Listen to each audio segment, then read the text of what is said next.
So, hindi ka kanaan. Today's video, gagawa ko ng chicken macaroni sopas. Masarap pa ito lalo sa tag-ulan ang panahon. Unang inuugasan ko muna ang chicken breast.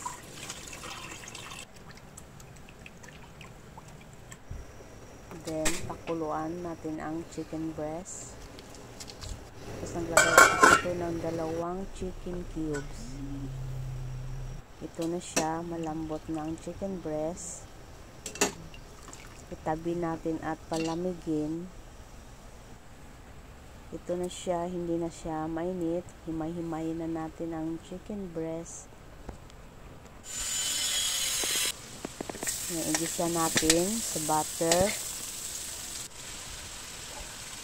bawang,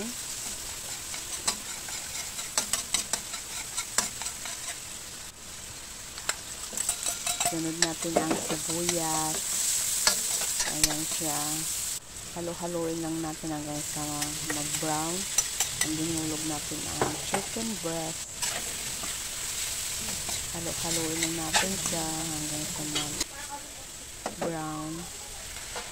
Lagay natin ang chicken stock. Konti lang na chicken stock. Tapos gawin natin mamaya. Isalin natin dun sa malaking kasirola na may chicken stock. Ayan guys, halo-haloin lang natin, takpan at pakuluan. Ayan na siya, kumulo na siya. Lagay natin ang ating macaroni.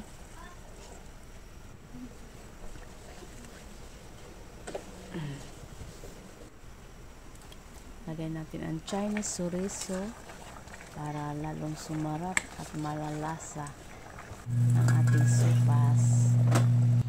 Next natin ilagay black pepper or paminta sa Tagalog. And then hot dogs,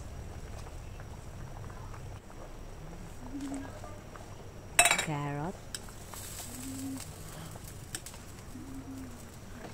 halo-haloin lang natin guys. Yan, sunod natin ang ating repolyo.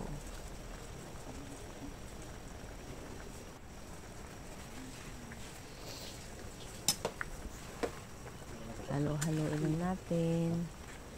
Ulam mo na yan gabi. Ito.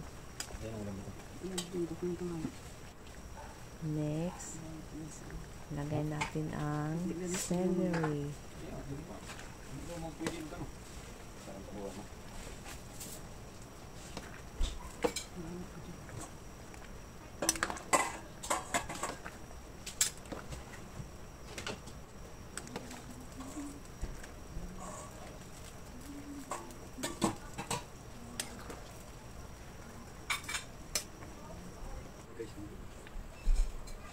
Next, ito ating evaporated milk para lalong sumarap at malinamnam ang ating nilutong macaroni sopas or chicken macaroni sopas. Lutong Pinoy. Thank you for watching. Happy cooking! Ano kung makita, hindi na dumadaan doon sa cellphone.